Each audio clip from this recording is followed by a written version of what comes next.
When Jonah Williams stepped onto the campus at the University of Alabama, it couldn't have taken long to notice he was different.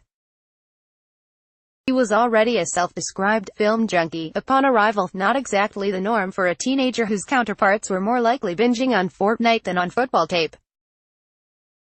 On a normal day in Tuscaloosa, it wouldn't have been uncommon to see Williams toting a notebook that included 3 points of focus for that day's practice. It was part of his routine. He also created personalized spreadsheets that detailed each opponent's pass rush preferences. He then turned that data into spider charts to help decipher the information. 2019 NFL Draft When, April 25-27 on Where, Nashville, Tennessee. How to watch, ABC, ESPN app. McShay 3-round mock.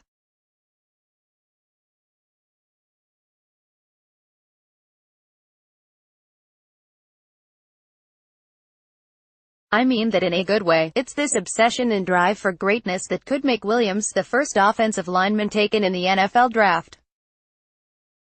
New York Jets are believed to be interested if they trade down from No. 3. The New York Giants are an outside possibility with the 6th pick. Williams met or visited with both New York teams. He also met or visited with the Arizona Cardinals, Buffalo Bills, Cincinnati Bengals, Jacksonville Jaguars, Detroit Lions and Washington Redskins, all teams with top 15 picks. Williams is competing with Washington State's Andre Dillard and Florida's Jawan Taylor to be the first offensive lineman off the board. It's a competition he admittedly wants to win. Genius approach. What separates Williams is the approach and preparation he believes have helped make him the draft's top tackle. Who else created a spreadsheet for each opponent he faced the past few years at the college level? This commitment floored Williams' idol and future Hall of Famer Joe Thomas. It's genius, Thomas said to ESPN when told of the spreadsheets. This was Williams' way to take his preparation to the next level, considering he was already taking notes on his opponents and making qualitative statements based on the observations. But that wasn't enough. Williams wanted quantitative information about the edge rushers he would be facing each week. So he started charting 4 of 5 moves for each opponent: bull rush, spin, swim, chop, dip, etc. in an Excel spreadsheet. Williams estimates it comprised about 90% of what the other players did on the field. He would list every time they did each move and mark whether they won or lost on that particular rep. The spreadsheet has a loss-win column on the far right side. This gives Williams an opportunity to calculate the percentage of how often his opponents execute each move, and how often they win. Enter the spider chart, which summarizes the results for each opponent, so I can have a different approach to a move. A guide to 60% of the time, but I'm not even really going to prepare for it that much of it never wins, Williams said. But then if he does a move 5 times but has a 100% win percentage, I better be ready for it. He's going to bring it for me. I better be prepared for it. This is similar to what Thomas did, minus the spreadsheet, in his Hall of Fame career with the Browns, when he made 10 Pro Bowls and was a 7-time first-team All-Pro. Thomas kept handwritten notebooks on his opponents after looking at 4 or 5 games worth of tape on each player. Thomas said he learned the kindergarten, elementary school version of it from veteran linemen Lenny Friedman and Hank Fraley when he entered the league. He's never heard about anybody being as advanced as Williams at the college level. It just shows you his level of preparation, Thomas said.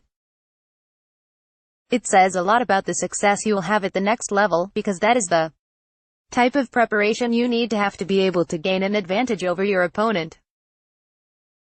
I wasn't that advanced when I was in college. Williams does it all with a purpose.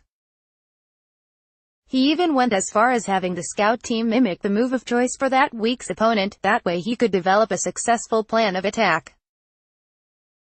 Draft Academy documents the journey of 6 prospects: Nick Bosa, Marquise Brown, Drew Luck, Tyree Jackson, Jarrett Stidham and Josh Jacobs. Watch on ESPN. More often than not, Williams can find a tell on tape that tips off the move. If not, he still wants to be ready. Williams is a big believer in the idea that if he drills something relentlessly, it eventually becomes muscle memory. I'll look for tells. I look at his feet. Sometimes guys put their inside foot up if they want to be able to make a move on their third step. Things like that. Little tells, he said. His balance. Sometimes guys, if they're about to do a move, it's almost like being a receiver. They're going to head fake the other way and kind of over-exaggerate that. Sometimes if there are 5 reps and I can't find any similarities, I'll just keep focusing on it and drilling it and thinking how I'll beat it. Deep down, through all the studying and analytics, Williams is still a bring-your-lunch-pail football player. He just wants to effectively block whatever is put in front of him on a given day.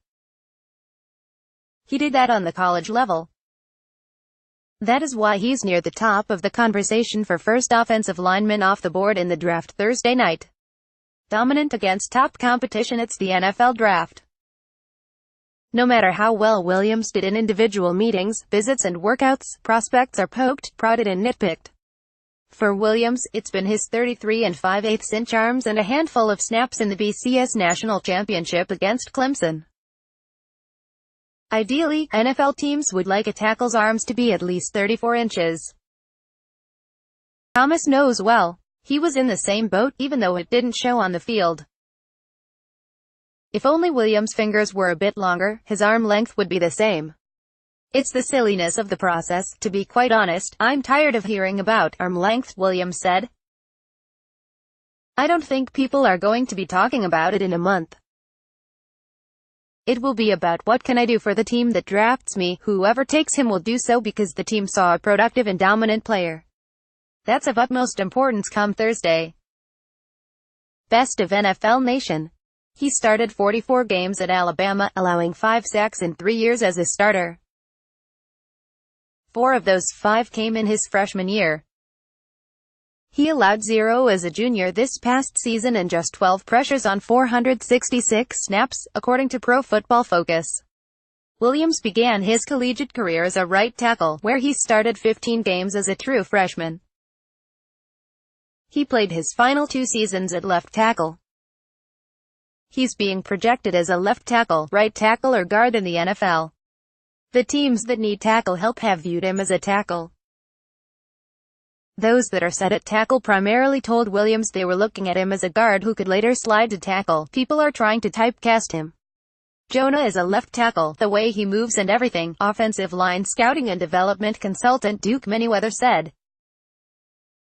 People are trying to pick him apart. They are trying to say what he can't do. You have to look at his body of work and what he can do. That is 99.9% of the time he's winning. Not only is he winning, he's making it look easy. As Williams noted, he did it in the SEC and against Clemson every year. He's been tested by top competition. Manyweather compared Williams to Green Bay Packers left tackle David Bakhtiari, who was an All-Pro this past season at left tackle. Williams' preference is to remain at left tackle. The competitor in him dictates as much. When you dedicate your life to something and spend 18 hours a day honing in on it and then someone tells you you can't do something because your arms are 3/4 of an inch too short. It just pisses me off, Williams said. Who are you to say that about me after me dedicating my life to this? But once Williams is drafted, he will do whatever is asked without a peep. After all, he's an offensive lineman. I just want to be playing, he added. That's what he is most comfortable doing.